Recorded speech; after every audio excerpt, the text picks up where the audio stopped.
O Livro dos Espíritos de Allan Kardec, Introdução, parte 15. Há ainda pessoas que encontram perigo por toda parte e em tudo que não conhecem.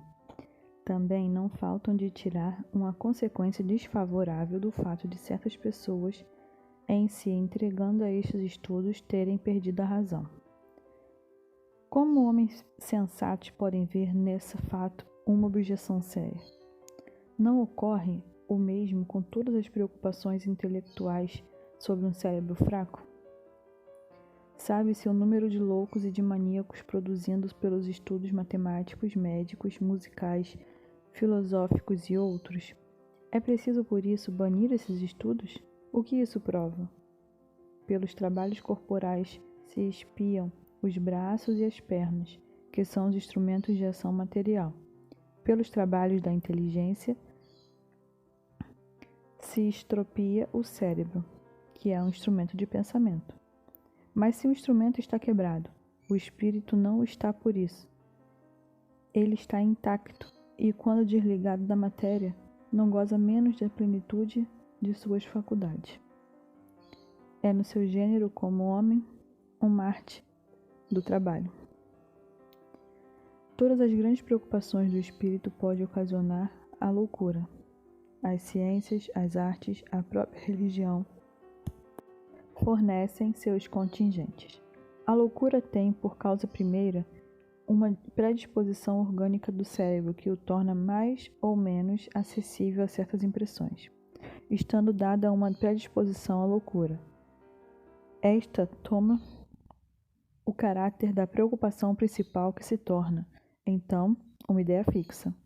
Essa ideia fixa poderá ser a dos espíritos, naquele que se ocupa com eles. Como poderá ser a Deus, dos anjos, do diabo, da fortuna, do poder, de uma arte, de uma ciência, da maternidade, de um sistema político-social? É provável que o louco religioso viesse a ser um louco espírita, e se o espiritismo tivesse sido uma preocupação dominante, como o louco espírita o teria sido sob uma outra forma, segundo as circunstâncias. Digo, pois, que o espiritismo não tem nenhum privilégio sob esse aspecto, mas vou mais longe. Digo que, bem compreendido, é um preservativo contra a loucura.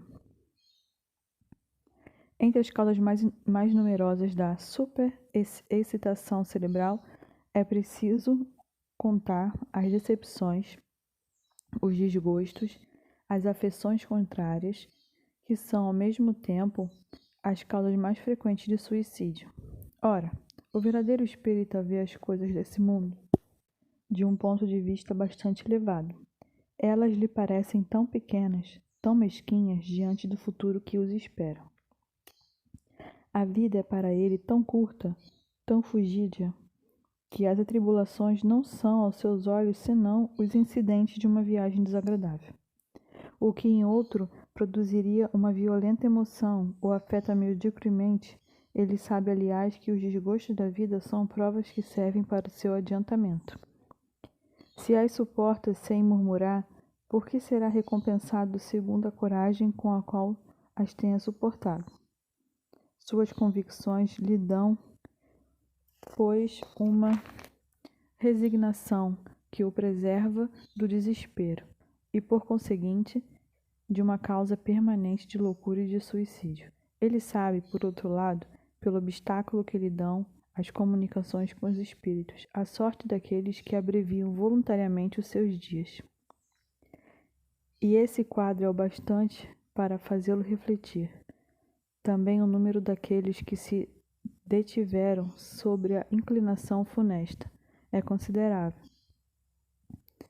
É este um dos resultados do espiritismo, que os incrédulos se riam dele, quando o quiserem. E eu lhes desejo a consolação que lhe proporciona a todos aqueles que dão ao trabalho de sondar-lhe a misteriosa profundeza. Ao número das causas de loucura é preciso acrescentar ainda o medo e o medo do diabo, que desarranjou mais de um cérebro. Sabe-se o número de vítimas que se fez amedrontando imaginações fracas com esse quadro que se esforça para tornar mais pavoroso com hediondos detalhes?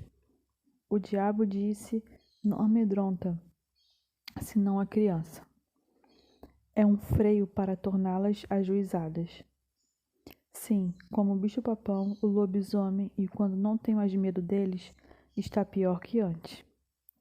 E por esse belo resultado, não se conta o número de epilepsias causadas pelo abalo de um cérebro delicado.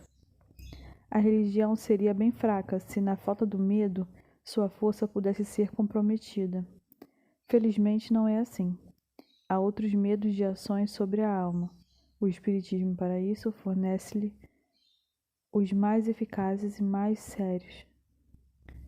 Se ela sabe usá-los como proveito, ele mostra a realidade das coisas. Com isso, neutraliza os efeitos funestos do medo exagerado.